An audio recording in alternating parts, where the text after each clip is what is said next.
avec nous pendant une grosse demi-heure, 10 minutes, 10 minutes, 10 minutes, des questions-réponses. Si vous avez déjà vu une ou deux keynotes aujourd'hui, vous savez que ça marche comme ça, sur un thème qui est paiement et fintech, la lune de miel continue-t-elle?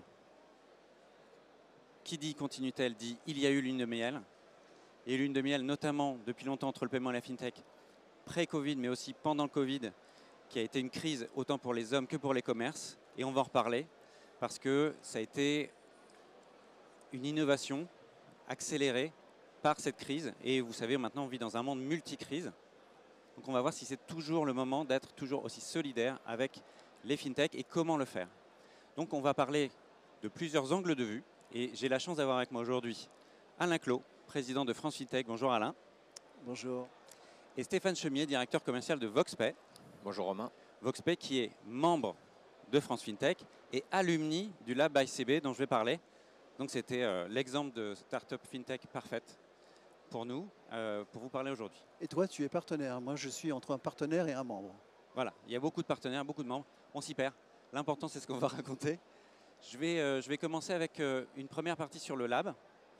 Et vous allez voir pourquoi CB et comment CB travaille avec les startups aujourd'hui, les startups fintech, pour ensuite passer la parole à Alain, puis à Stéphane, pour avoir leur angle de vue, leur vision par exemple, Alain pourra nous dire pourquoi les startups fintech se fédèrent au sein de France Fintech, d'où est venu le besoin.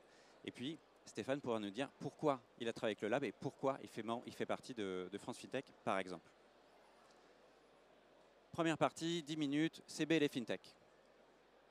Déjà, je m'appelle Romain, je suis responsable du Lab Innovation chez CB. Et le Lab existe depuis 2017. Pourquoi 2017? C'est assez récent à l'aune de CB qui va fêter ses 40 ans l'année prochaine. C'est qu'avant le Lab, CB accompagnait les pilotes, les expérimentations, mais toujours quand les concepts étaient finis, les concepts étaient détaillés. On venait nous voir avec des bonnes idées et on disait OK ou oui, mais dans certaines conditions. C'est déjà très bien et le process existe toujours, mais on s'est demandé si on ne pouvait pas aller un petit peu plus loin, être un peu plus proactif et proposer des choses en consortium avec nos amis les industriels et les startups fintech sur ces verticales. Donc on a créé le Lab ICB et l'idée c'est vraiment d'être en prospective. Prospective 2, 3, 5, 10 ans s'il le faut, d'avoir des choses assez pragmatiques qu'on déploie, avec VoxPay notamment, puis des choses beaucoup plus loin, mais pour prévoir le futur du paiement et du commerce de demain. On va travailler sur des concepts innovants, mais basés sur des cas d'usage. On ne va pas travailler sur les nouvelles technos exclusivement. Parfois, pour avoir un nouveau cas d'usage, il faut connaître les nouvelles technos. Donc on les connaît, mais parfois on peut aussi développer des nouveaux cas d'usage sans besoin de nouvelles technos. Et entre nous, c'est encore plus facile à déployer, donc pourquoi s'en priver? L'important, c'est le parcours du client. L'important, c'est comment il adopte un service, comment il adopte une nouvelle fonctionnalité. Donc on va développer des concepts innovants aussi avec des nouvelles technologies. On se doit de faire de la veille. Et la ligne la plus importante de ce slide, c'est construire des nouvelles expériences clients sur le principe du design thinking et de l'open innovation.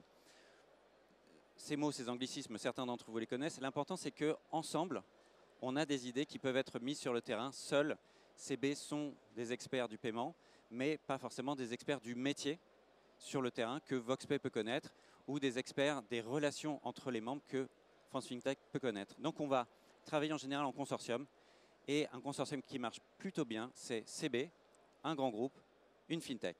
Et là, on peut mettre quelque chose sur le terrain, montrer que c'est possible, prouver un cas d'usage, et derrière, on peut scaler, pré-déployer, déployer. Et c'est le but de ce qu'on fait au Lab.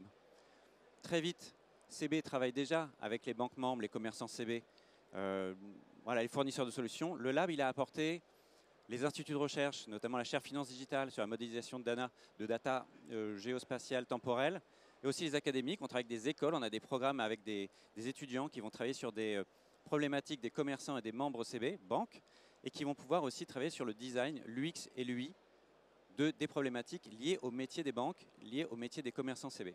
Bien sûr, les startups et les fintech, on est partenaire de Business France, partenaire de France Fintech, l'important est partenaire de Cap Digital, de Pôle Finance Innovation. L'important, c'est d'être présent dans le maillage français, territorial, autant que se peut. CB est un acteur de proximité, c'est notre force, c'est là où on doit être présent et c'est là où on doit être incontournable. Quelques exemples de projets. Alors, on ne va pas forcément parler des verticales de travail du Lab qui sont l'innovation de la carte, l'innovation terminale, les nouveaux canaux d'acquisition client et puis bien sûr toutes les nouvelles technologies, mais c'est surtout avec qui on a travaillé. Sur l'encaissement sur mobile en magasin, qui est très pragmatique, c'est en cours de déploiement, on va travailler avec des fournisseurs de solutions tels que VoxPay, tels que MarketPay, enfin des solutions qui sont vraiment en train d'être mises sur le terrain. On va aussi être beaucoup plus en prospective sur des solutions comme BEFC. Je ne sais pas si vous connaissez BEFC, ce sont des piles enzymatiques non polluantes à base de sucre et d'enzymes. C'est du papier. Et on allait les chercher, on leur a dit, est-ce que vous sauriez faire quelque chose dans les paiements? Ils ont dit oui, si vous voulez, on peut essayer. Ils ont gagné 4 prix au CES de Las Vegas en durabilité dans le Sustainability Challenge. Et ils ont travaillé, au moment où on parle, Loïs, sur l'autre keynote, est en train d'annoncer le travail qu'on a fait avec eux, avec Thales, et le fait que Thales et BFC, CB vont continuer à travailler grâce au travail qui a été fait depuis 9 mois avec eux. Sur le paiement par la voie en station essence, en voiture, en véhicule, Worldline a passé depuis un accord avec WeSpeak, pour ne pas les citer, sur une approche commune bundlée. On va travailler avec Pitchboy, qui a gagné les startups, le trophée des startups innovation CB cette année, sur la formation inclusive. Et en 3 semaines, on a fait un avatar représentant les missions de CB. Donc ça, notamment, c'est utilisé pour la formation chez les opticiens Chris ou pour les conseillers bancaires. Et enfin, là on voit Louis avec le casque de réalité virtuelle sur la tête, mais on a travaillé notamment avec aussi de la reconnaissance vocale et un grand groupe qui est Worldline pour faire du paiement en réalité virtuelle. Le savoir-faire de CB, c'est du paiement et c'est de l'UX, UI, donc du parcours client et des interfaces clients en paiement. C'est ce qu'on apporte à la table. Ça ne va pas forcément être le déploiement sur le terrain, la connexion technique, l'intégration avec les partenaires bancaires. Nous, ce qu'on va apporter, c'est prouver un cas d'usage. Et ça, c'est un dernier slide, avant de passer la parole à Alain, pour vous parler justement de l'écosystème. Ça, c'est l'écosystème des fintech et même des startups françaises liées aux principaux membres CB. Alors, tous ne sont pas là. C'est les principaux qui sont représentés et ils ne sont pas nommés. Il y en a juste un qui est nommé, c'est BPI France. BPI France est nommé pour que vous ayez un étalon. BPI France est très représenté dans l'écosystème. C'est normal, c'est sa mission. Et on voit que les membres CB, les pastilles vertes, sont très connectés à tous les petits carrés blancs qui sont en fait des logos de start-up.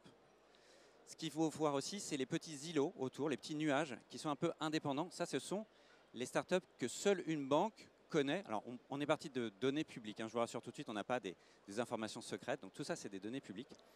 Mais voilà, là où je voudrais attirer votre attention, c'est CB est aussi présent dans cette cartographie. On est en haut. Donc, on est connecté à 308 start-up françaises. Et on en a 119, c'est notre petit nuage là-haut, qui sont celles que seuls CB et le Lab apportent aux commerçants CB, aux membres CB. Le message, c'est de dire, on connaît beaucoup de startups en commun. On travaille beaucoup avec des startups qui sont déjà, ou fintech, qui sont déjà communes à plusieurs acteurs.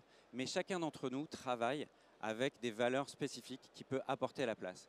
CB a une position particulière, de position de place, justement, de pouvoir prouver des cas d'usage. Notre intérêt, quand on arrive à prouver qu'un cas d'usage est fonctionnel, réglementairement, sécuritairement réussi, prouvé, c'est que 1 an, 2 ans, 3 ans après, il est des concurrents et qu'il y ait plus de start-up dans cette verticale. Voilà. Ça, c'est ce qu'apporte CB. Alors, je laisserai Alain parler de ce qu'apporte France FinTech dans cet écosystème, peut-être aussi du positionnement français dans l'écosystème, et puis, bien sûr, Stéphane, de ce qu'a pu apporter le Lab, de sa façon de travailler. Mais je voudrais juste finir en disant que quand ça va bien, on essaye de pousser. Le Lab ICB, ce n'est pas un incubateur, on n'a pas des bureaux qui sont disponibles pour les startups. En revanche, que ce soit Alumni année 1 ou année 6, on a maintenant une 60aine, 70 startups qu'on accompagne. On accompagne toujours celles de l'année 1 dans les bons moments où on les pousse à l'international et dans les mauvais moments où on essaie de les aider à trouver d'autres prospects. L'important, c'est d'aider la communauté quand on trouve qu'une idée est bonne. Et bien sûr, que ce soit les partenaires CB que vous représentez aujourd'hui ou les startups FinTech CB que vous représentez aujourd'hui, on est toujours prêt à soutenir notre écosystème. Je vous remercie. Je vais passer la parole pile poil dans les temps. Alain, je te passe la parole et je te remercie. Est-ce que tu peux déjà nous présenter France FinTech pour les rares, les 2, 3, c'est ceux qui, dans les casques, ne marchaient pas, ne connaissent pas France FinTech aujourd'hui, et puis après nous dire un peu pourquoi, comment tu vois la vision aujourd'hui. Merci Romain, bonjour à tous. Je suis très heureux d'être là parce que CB, c'est à la fois le château de Versailles et la Cité des Sciences pour nous. C'est à la fois une longue tradition et une école d'innovation. Donc on en est fiers. Voilà, il y a eu des tas de choses qui ont été inventées dans les paiements, dans la carte, dans la sécurisation en France et pas aux États-Unis, pas en Angleterre. On aime bien se jeter des pierres, mais de temps en temps, il faut remettre l'église au milieu du village. Je ne sais pas si on a encore le droit d'utiliser cette expression, mais en tout cas, c'est celle qui me vient en tête. Alors France FinTech, très brièvement, C'est la plus grosse association sectorielle numérique en France et probablement en Europe. C'est une association à but non lucratif. J'ai l'honneur d'en être le président, bénévole. Elle représente les fintechs, donc on a énormément de contacts avec le gouvernement, les régulateurs, la Commission européenne. On l'a fait connaître par beaucoup de prises de parole, on l'anime et on produit beaucoup de contenu et d'événements. Et je vous renvoie également à notre grand événement annuel le 19 octobre prochain à la Mutualité. Venez tous, il y aura plus de 1500 personnes. Il y a une grosse séquence sur les paiements, sur l'intelligence artificielle, parmi beaucoup d'autres sujets. La FinTech, alors c'est ce banc de sardines qu'on a vu tout à l'heure, on commence à avoir quelques baleines. Qu'est-ce qu'on peut dire de la FinTech française en particulier? Premièrement, que c'est le premier écosystème tech de la tech française. La FinTech, ça représente à peu près 35% du Next 40, qui est l'indicateur un peu de référence, l'indice de référence de la tech. C'est à peu près 50-60 000 emplois. C'est 10 des 27 licornes françaises, et encore je ne compte pas nos 2 américaines qui maintenant sont basées aux États-Unis. Et donc, c'est le premier écosystème de la tech française, mais c'est aussi le premier écosystème FinTech de l'Union européenne. En Europe géographique, on est 2e derrière les Anglais. Mais en ce moment, on progresse plus vite qu'eux, on les grignote. Et maintenant, on est le premier de l'Union européenne, quel que soit le paramètre que l'on utilise. Alors, qu'est-ce qu'on peut dire aussi de cette année, qui est une année un peu particulière, puisqu'il n'aura échappé à personne que la tech est très secouée cette année.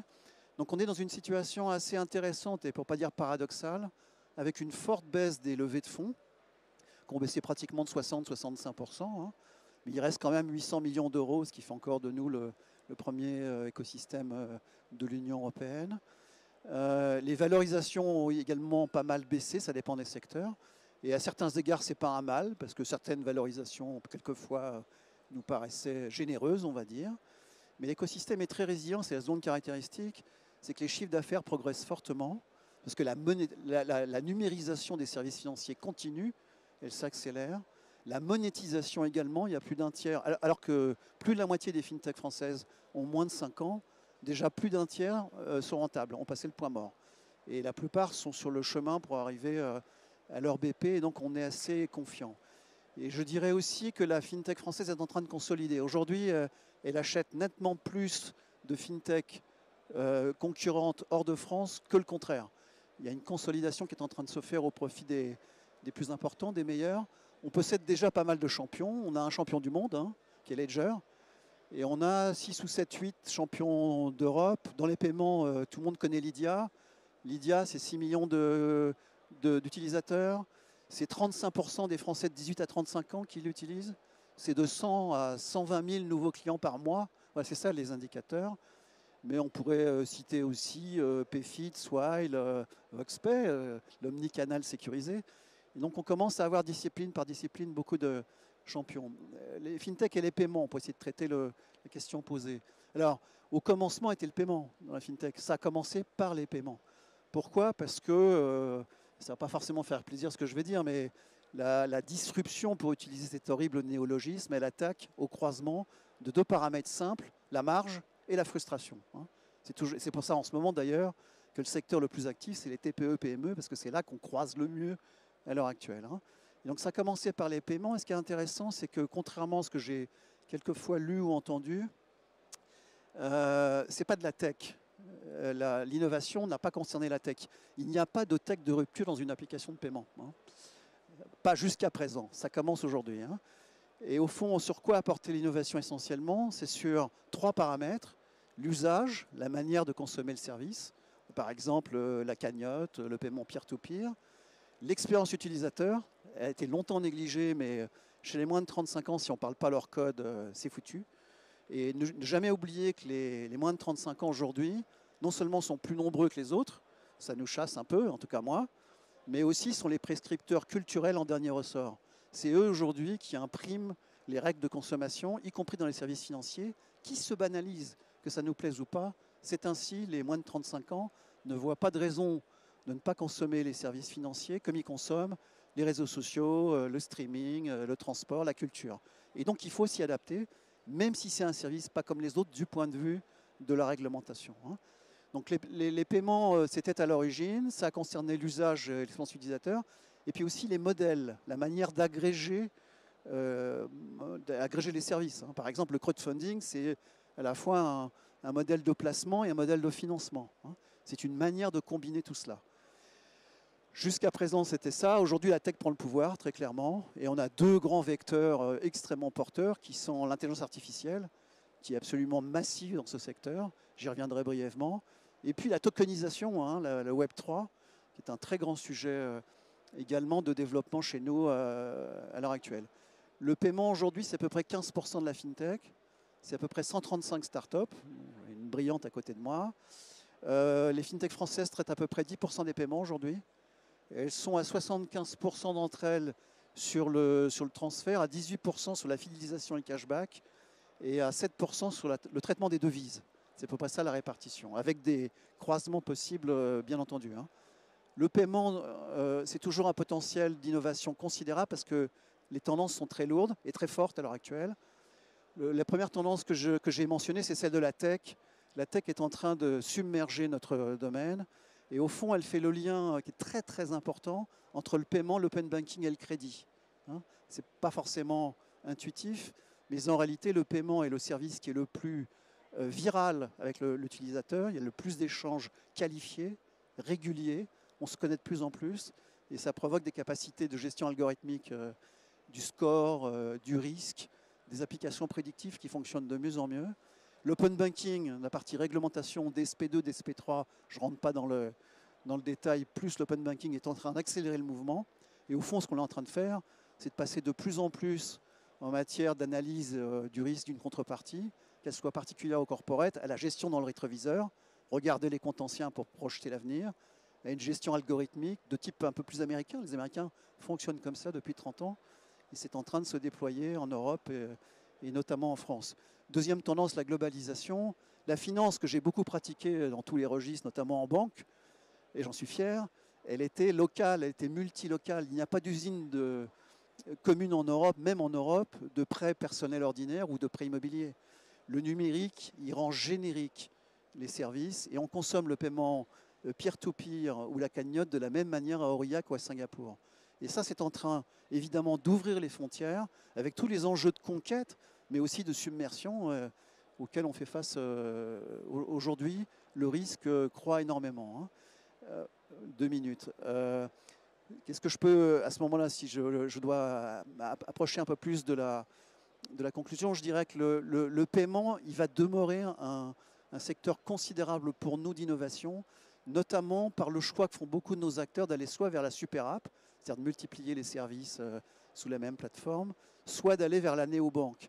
Je n'ai pas le temps de développer, mais si je devais simplifier aujourd'hui, c'est plutôt la seconde voie qui est priorisée par la plupart des grands acteurs qui peuvent se le permettre et qui arrive tout doucement à partir du paiement, à la tenue de compte, à l'accès à l'IBAN, au crédit et au placement. Si on prend les principaux acteurs, ils sont presque tous en train de le faire. Deuxième tendance forte, c'est le partenariat. On a plus de 1500 partenariats et le modèle se construit par agrégation, y compris avec les établissements dits traditionnels. La France, là-dedans, a beaucoup à dire. Elle a inventé énormément des briques du paiement et c'est l'écosystème qui a le plus vite sécurisé, le mieux dans le monde. On a des champions dans tous les secteurs. On a des champions dans les fintechs, je viens de le dire. On a CB, on a les banques qui sont extrêmement performantes dans ce secteur. On a des industriels qui travaillent tous sur la puce, la carte, la sécurisation. On n'a qu'à agréger. Nous, notre modèle à nous, c'est Airbus. Ce qu'on veut fabriquer, c'est des champions français et européens. Pour fabriquer des champions européens, il faut une vision industrielle, dont l'Europe aujourd'hui est dépourvue en matière de paiement. Il faut une réglementation de combat. Et de ce point de vue, on est presque dans les clous. On travaille beaucoup avec la Commission et les parlementaires. Il nous faut agréger les briques pour créer des champions. Il faut éviter la forêt de bonsaï qui ressemble toujours un peu à la stratégie de la française. Il faut fabriquer des champions français que nous contribuerons ensuite et non pas contribuer seulement nos rêves, comme quelquefois les Français l'ont fait, se retrouvant marginalisés dans leur propre modèle. On en a les moyens.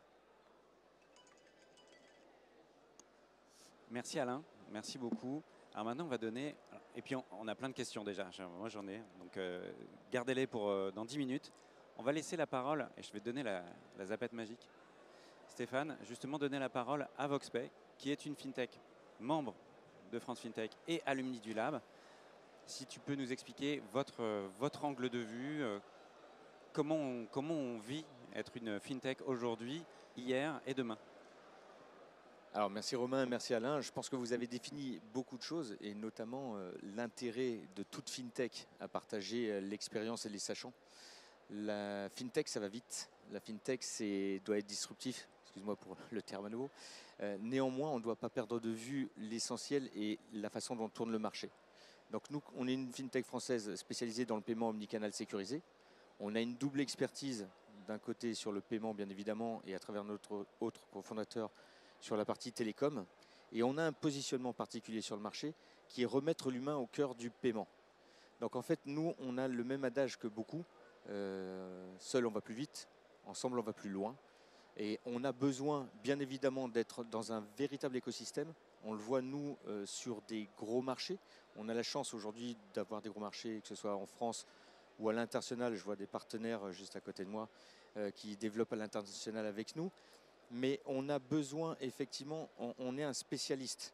Donc on a besoin en fait d'avoir les sachants plus généralistes qui nous permettent de comprendre l'intégralité du marché, mais que ce soit en termes réglementaires, comme on en parlait, sécuritaire, que ce soit l'innovation, c'est-à-dire comment nous on se positionne par rapport à nos confrères, que ce soit technologique, sans oublier les challenges d'aujourd'hui. Moi aussi, j'ai des enfants de 23 et 25 ans. Donc moi aussi, je googlise pas mal. Moi aussi, je vois un nouveau mode d'achat, une nouvelle appétence, un nouvel angle de vision sur le monde. Et donc, l'inclusion en fait partie. Clairement, nous, c'est ce que l'on souhaite au niveau de VoxP. Encore une fois, impulsé par nos deux cofondateurs. Et cette vision de l'humain au centre de la relation de paiement est véritablement une nécessité. Et c'est la base même de la création de toutes nos solutions. Donc j'en ai parlé un petit peu sur la genèse de la relation VoxP, CB et nos amis bien de France FinTech. Donc en 2019, c'est comme ça que ça a démarré. On a été proposé un challenge, un prix que nous avons gagné. On a gagné le concours Voice Commerce. Alors vous pouvez les applaudir parce que je n'étais pas là, donc c'est pas ni à cause ni grâce à moi d'ailleurs. Donc toujours est-il que ce cas d'école que nous avons vécu, c'est typique de ce que nous voulons vivre constamment au niveau d'une FinTech. On a des idées, j'ai la chance d'avoir deux cofondateurs brillantissimes, mais ces idées, elles doivent correspondre à une réalité. Et c'est cet écosystème, et dans écosystème, il y a système. Nous, on est un maillon de la chaîne, on a besoin des autres maillons, on a besoin d'avoir cette projection, de cette anticipation sur le marché. Encore une fois, que ce soit en termes d'innovation, sécuritaire, réglementaire, etc. Donc cette relation-là, pour nous, elle est nécessaire à la construction de nos solutions et à la réponse aux besoins de nos clients.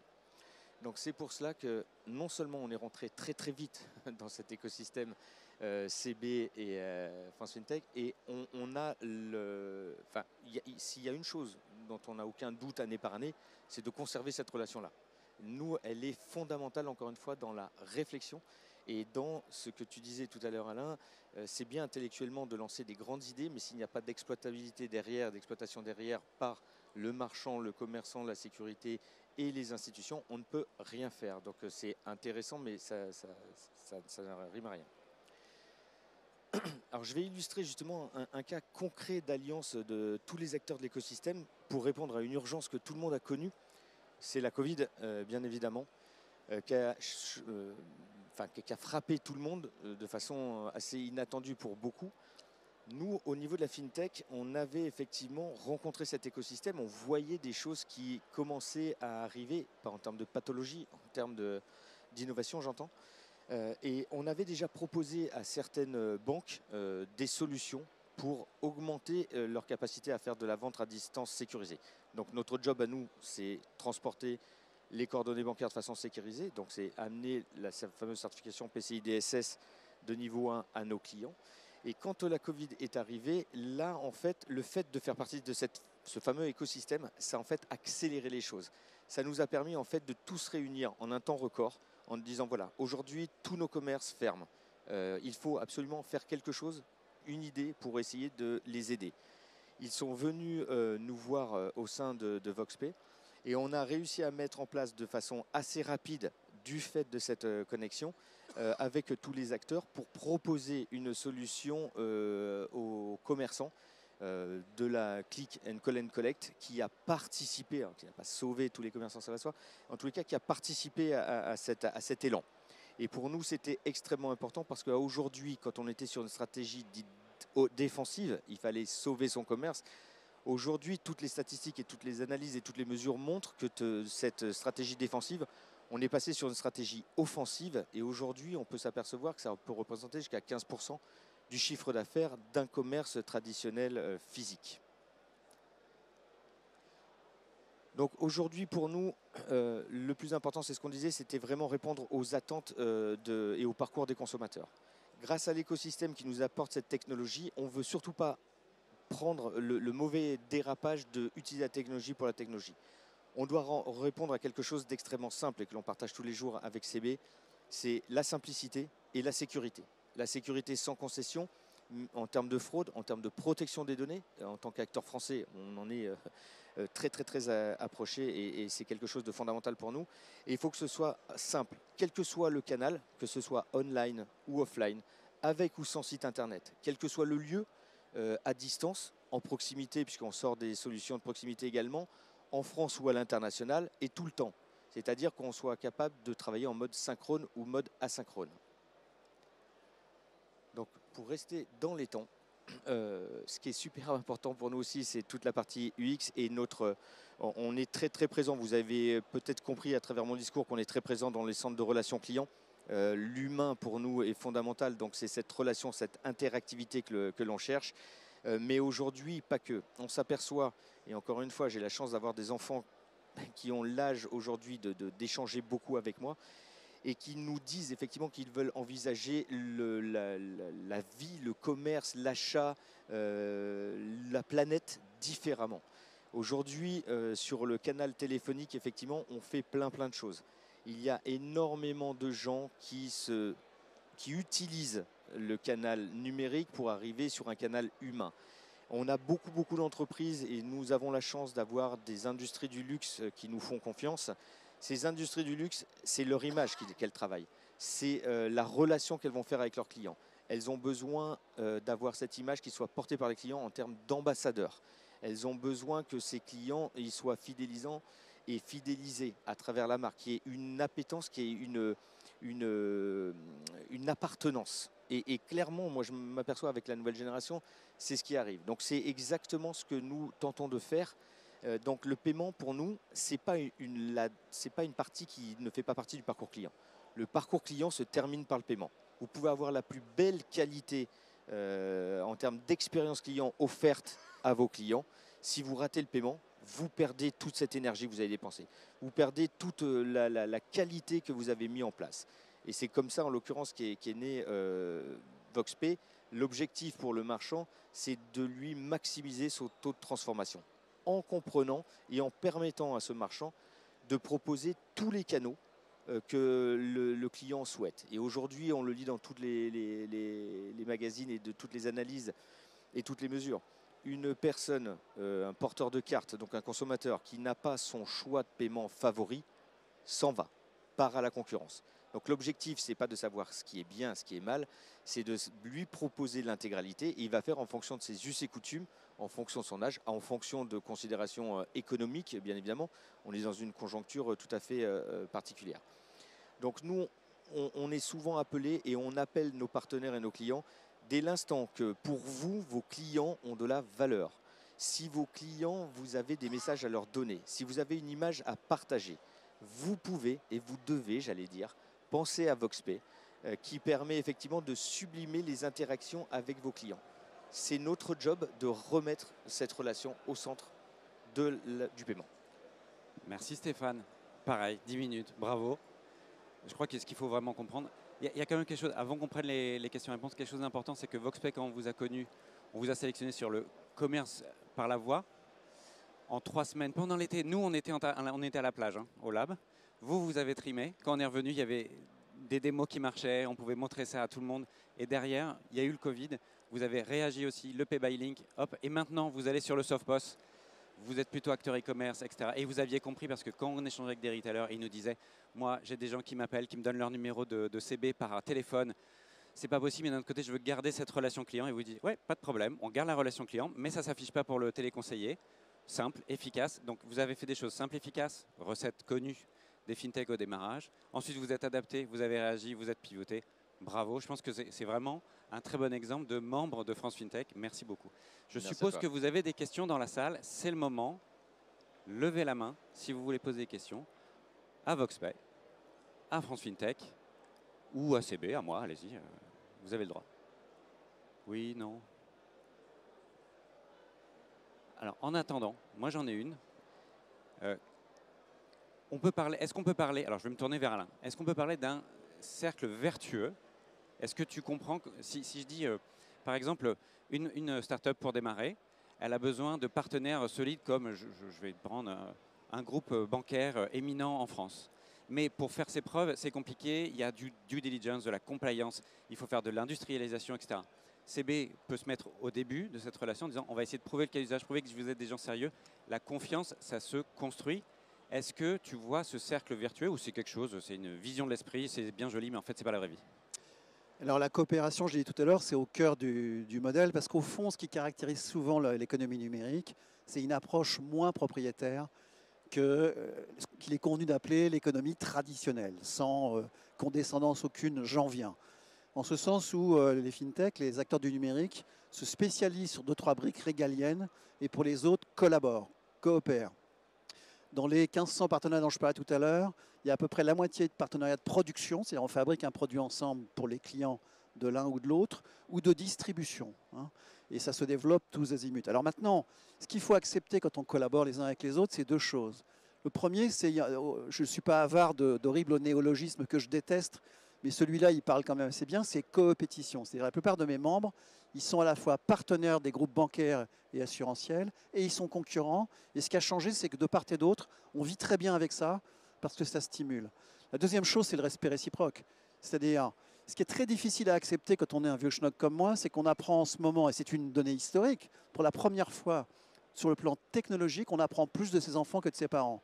Ben, l'analogie vaut aussi pour l'innovation. Dans certains cas, dans beaucoup de cas, on apprend plus d'un plus petit que d'un plus grand. Mais quelquefois, mes élèves turbulents, mes fintech turbulentes, je ne parle pas pour toi, ont une espèce de condescendance liée à la jeunesse vis-à-vis des grands, des vieux, qui n'ont rien compris, qui sont largués. En réalité, je suis payé pour le savoir, je ne suis plus payé pour le savoir, je l'ai été. On apprend dans les grands groupes des choses qu'on n'apprend pas dans les startups. Donc en réalité, il faut coopérer. J'ai une dernière remarque qui m'a beaucoup frappé. C'est qu'un jour, j'ai eu une conversation avec quelqu'un de très, très, très important dans la Commission européenne. Et il m'a dit, ah, vous les Français, vous avez vraiment surpris. J'ai dit, ah bon? Parce que d'habitude, les Français, c'est hyper créatif et hyper bordélique. Et là, en finance, vous avez énormément créé, mais vous êtes l'écosystème le plus structuré d'Europe. De très loin devant les Allemands, de très loin devant les Anglais et tous les autres. Pourquoi? Parce que quand on pose une question à la France, on a une réponse dans les heures qui suivent, quel que soit le sujet. Parce que le niveau de coopération est intense, que le niveau de concurrence est intense. Il faut dire que pour les fintechs, nous on se bat contre souvent des concurrents bancaires assurantiels qui sont extrêmement performants. Et donc c'est beaucoup de travail, mais c'est un maillage. Merci Alain. Stéphane, une question pour toi. Sauf s'il y a une question dans le public. Stéphane, une question pour toi. Pour toi, c'est quoi le signe, les signes avant-coureurs ou un exemple à la limite d'un partenariat réussi? C'est-à-dire, quand est-ce que pour vous, un bon client, un bon partenaire, sans forcément que ce soit un client, c'est un partenaire intéressant? Qu'est-ce qui vous apporte? Est-ce que c'est forcément le développement du business ou est-ce que ça va être une relation partenariale différente dans le paiement en tant que fintech? En gros, on dit souvent, oui, les fintech au début, vous devez avoir des partenaires sympas. Pareil, est-ce que vous, en fait, vous serrez les dents, vous attendez parce que votre temps long n'est pas du tout le même temps long qu'une banque, par exemple? Ou est-ce que non, c'est inestimable, il faut planter les graines et derrière, on récupère, on récolte? Alors en fait, je viens aussi des grands groupes internationaux, donc j'ai pu vivre les deux. Et, comme la plupart de ces entrepreneurs, disait-il. Merci Alain. Oui, moi je suis le vieux de la fintech en réalité. Toujours est-il que nous, on a dans la fintech le devoir d'avoir toujours un coup d'avance. On a le devoir aussi d'avoir de la crédibilité sur le marché. Cette crédibilité-là, on l'a gagné clairement grâce à des gens comme CB, grâce à des gens comme Alain, la France FinTech et comme à d'autres partenariats. Dès l'instant qu'on a réussi à mettre le pied là-dedans, en fait, on va nous demander, on va nous challenger sur notre côté FinTech, tout en prenant en considération excusez-moi pour l'anglicisme, mais une overview globale, et il faut qu'on ait cette vision high level malgré tout. Donc la FinTech aujourd'hui, on a besoin de faire tout ça en même temps. On a besoin de rester agile en se structurant. On a besoin d'avoir un coup d'avance tout en analysant correctement les trajectoires par rapport à nos clients.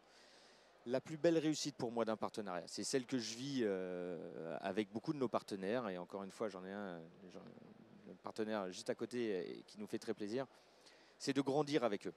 Nous, on leur a apporté effectivement l'agilité et des réponses à des questions qu'ils n'avaient pas aujourd'hui ou qui auraient été extrêmement onéreuses avec un atterrissage aléatoire. Parce que, comme je dis souvent, moi je viens de grands groupes aussi, hein, c'est un paquebot. Donc une fois que le virage est pris, c'est une machine de guerre. La difficulté, c'est de prendre le virage et pas de le démarrer trop tard. Nous, on est des petites navettes à côté et on va faire, je suis un ancien militaire, j'ai fait pas mal de choses dans ma vie. Mais en tant que militaire, voilà, on allait désorganiser les troupes pour pouvoir donner les informations et les gens arrivaient en terrain plus sécure.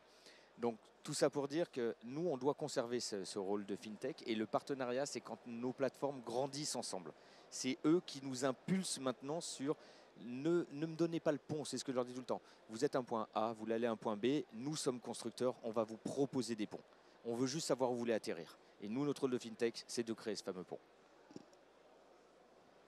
Non, si je peux dire un dernier mot, c'est fini après. Oui. Faut qu'on prenne confiance sur ce qu'on sait faire en France. C'est vraiment le grand problème français, c'est le plaisir qu'on a à se dévaloriser, etc. etc. L'esprit critique, c'est bien, mais l'esprit de la défaite, c'est une catastrophe dans le secteur. Je voudrais juste dire un point, c'est que la bataille qui commence, c'est une bataille de tech. La phase suivante, elle va être tech. Il y a deux grands chapitres. Il y a le Web 3. Paris, c'est le centre Web 3 incontestable de l'Europe. 4 des 10 grandes opérations qui se sont réalisées l'année dernière sont faites à Paris. L'autre, c'est l'intelligence artificielle. La France, en matière de compétences, c'est une des 3 grandes puissances du monde. On n'a pas les champions, on n'a pas les Google, etc. Mais on a des formations académiques telles que le patron de l'IA chez Facebook ou chez Google, c'est un Français. Il y en a partout chez Samsung, etc., etc. Donc en réalité, pour une bonne part, c'est de mobiliser ce qu'on sait faire, le sujet. Ce n'est pas d'inventer l'eau chaude. Ce que nous n'avons pas fait requiert du courage politique. Ce que nous avons fait prend 50 ans à développer et on l'a fait. Et donc maintenant, il faut y aller ensemble.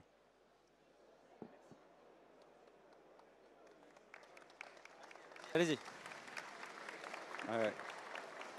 Je sais pas si... Ah voilà, je vais prendre ce micro-là. Merci beaucoup, merci à tous. S'il y a d'autres questions, venez nous voir. On va arrêter là. Je voulais aussi remercier Voxpay parce que au Lab, on essaie de faire de l'innovation responsable. Ce qui s'est passé pendant la Covid a montré qu'on pouvait faire de la tech responsable et aider le système à fonctionner. Si vous avez des idées de cas d'usage approuvés, que vous êtes une banque, un commerçant, une fintech ou une fédération, un groupement associatif, venez nous voir, ne vous demandez pas qu'est-ce qu'on pourrait faire avec CB, venez demander à CB qu'est-ce qu'on peut faire ensemble et vous verrez, on trouvera toujours quelque chose à faire ensemble. Merci beaucoup, passez une très bonne journée, à la prochaine keynote.